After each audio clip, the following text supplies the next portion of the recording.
Eu vou te contar agora uma história de assombração que acontece num conjunto residencial que é muito famoso aqui em Recife.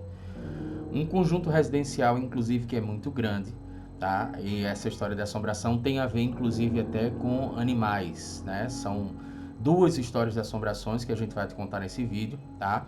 Sejam bem-vindos a mais um vídeo do nosso canal Lendas e Causos de Pernambuco. É um prazer imenso ter você por aqui.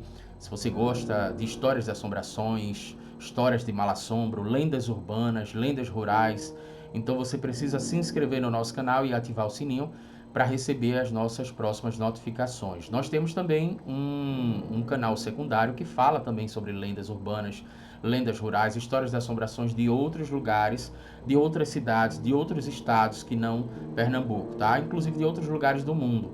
Então eu vou deixar o link aqui abaixo, que é o Cine Teologia Cultural. Você também pode se inscrever por lá e aí a gente traz sempre que a gente pode algum vídeo novo, tanto para cá quanto para lá, tá? Então, para os fãs de histórias de assombrações, histórias mal assombradas, são dois canais aí que tem um conteúdo que você vai se interessar. E a história que eu vou te contar hoje, ela é uma história que ela me foi relatada no ano de 2012. Olha só, agora eu estou gravando esse vídeo em dezembro de 2022, a gente está no último mês de 2022, e eu me dei conta que essa história foi me relatada por uma amiga no trabalho há 10 anos atrás, né? E eu deixei essa história anotada e acabei encontrando essa história e estou dividindo aqui com vocês, estou trazendo para dividir aqui com vocês, que eu achei uma história interessante, inclusive porque envolve um conjunto residencial que é muito conhecido aqui em Recife. Talvez, inclusive, você more nesse conjunto residencial, talvez você conheça alguém, né, que mora ou que morou nesse conjunto residencial, que é o conjunto Inês Andreasa, tá?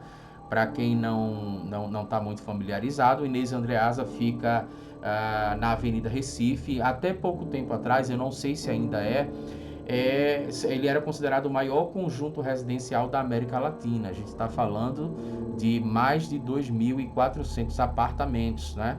Então é basicamente uma cidade, né, dentro da cidade. É uma cidade dentro da cidade, lá existem estabelecimentos comerciais e tal.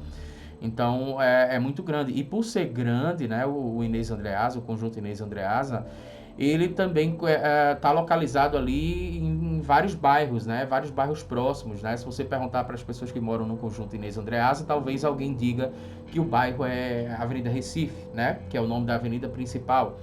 Talvez alguém diga que fica localizado ali, acho que Vila Tamandaré, né? Em Areias, por exemplo. Então é realmente um conjunto residencial que é muito grande. Eu não sei se você já assistiu, por exemplo, o filme Candyman de 1992, né? Esse filme teria uma assombração ali num conjunto residencial específico que é basicamente um bairro, tá? Eu estou fazendo essa alusão aí porque realmente o Cabrini Green lá no filme Candyman refletiria basicamente ali a questão do conjunto Inês Andreasa pelo tamanho, né? Pela quantidade de moradores e também pela história de assombração, ok? Então, existe uma história de assombração ali. Essa história foi me relatada, como eu falei, por uma amiga. E ela vai dizer, por exemplo, ela me contou em 2012 que há muito tempo atrás, aquele local ali era um mangue, né?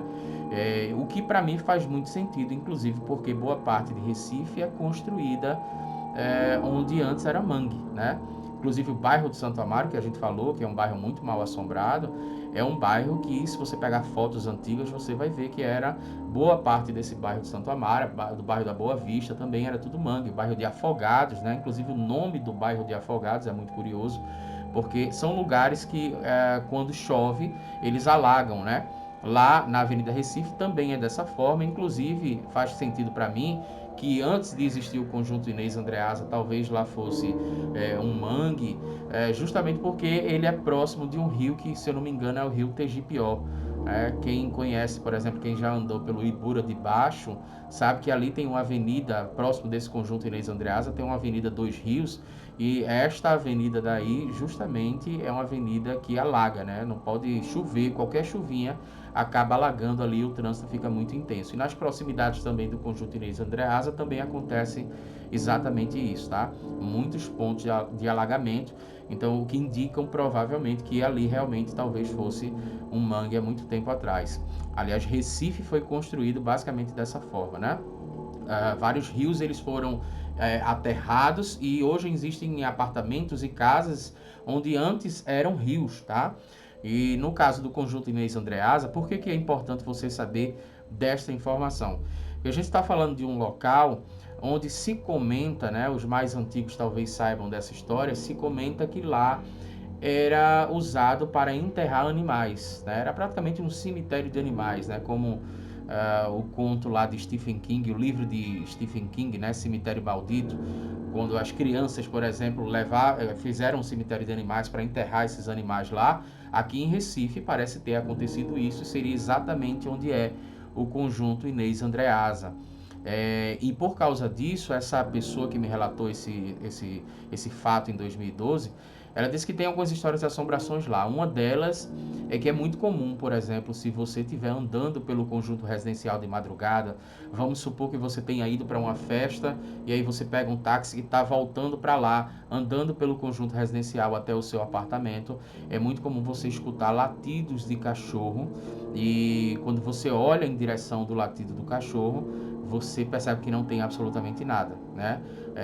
Um latido, seria ali um latido de um cachorro fantasma. Essa seria uma das histórias e a possível explicação é porque vários cachorros foram enterrados lá.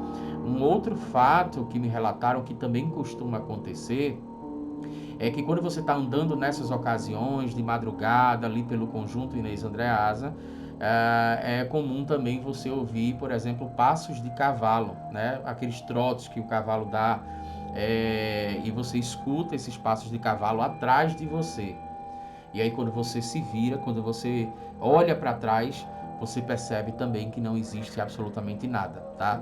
Hipoteticamente falando, seria ali uma assombração em forma de cavalo. Mas eu acho que a história que mais choca, a história que mais me chamou a atenção na época, é uma história que eu vou precisar ter muito cuidado em falar, porque fala sobre alguém que tirou a própria vida, né, que teria tirado a própria vida, que era um jovem. E aqui, para não despertar gatilho, a gente precisa ter a responsabilidade de não trazer detalhes sobre como isso aconteceu.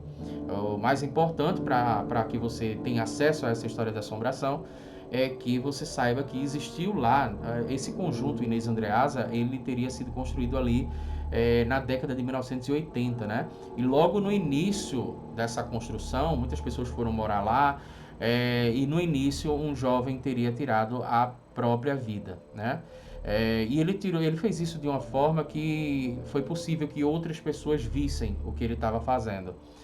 O fato é que esse assunto ficou muito popular logo no início, né, na década de 90, até mesmo no início da década de 80 e no início da década de 90, mas várias pessoas já relataram que quando estão passando pelas vielas, ali pelas ruas, né, do conjunto Inês Andreasa, elas presenciam, né, visualmente o que seria, as pessoas interpretam que seria uma assombração, que seria o espírito do menino cometendo o mesmo ato, sabe? Quase como se ele tivesse condenado por toda a eternidade, pelo menos essa é uma compreensão mais ligada aí, pelo que eu entendo, à Igreja Católica. Não sei se outras religiões também compreendem dessa forma, mas a pessoa que tiraria ali sua própria vida estaria condenada, segundo essa percepção, né?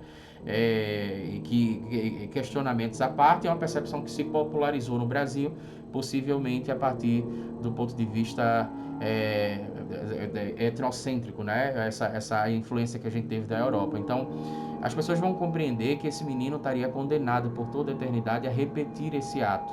Então, é comum que pessoas que estejam andando de madrugada lá, né, se deparem quando passa na frente do apartamento, do antigo apartamento onde esse rapaz cometeu esse ato, né, e vivenciou essa tragédia. Essas pessoas afirmam, veem esse espírito, essa assombração, praticando o ato novamente, tá? Da mesma forma como ele teria feito antes. Então, seriam algumas histórias de assombrações. Eu não sei se você conhece alguma história de assombração que a gente ainda não relatou aqui no canal. Eu queria te convidar para deixar nos comentários aqui abaixo seja você de Recife ou seja você de qualquer cidade de Pernambuco, né? Aqui nós temos vários relatos de pessoas que deixaram já relatos de histórias de lobisomens em Canhotinho, histórias de lobisomens em Garanhuns, nas proximidades, né? Então pode deixar aqui abaixo que a gente possivelmente grava um vídeo falando sobre essa história de assombração, de algum avistamento, de algo nesse sentido, tá? Espero que você tenha bons pesadelos com mais dessa história de assombração e principalmente se você não se inscreveu no canal ainda, tá? Se inscreve no canal, ativa o sininho para receber as nossas próximas notificações e eu te vejo no próximo vídeo.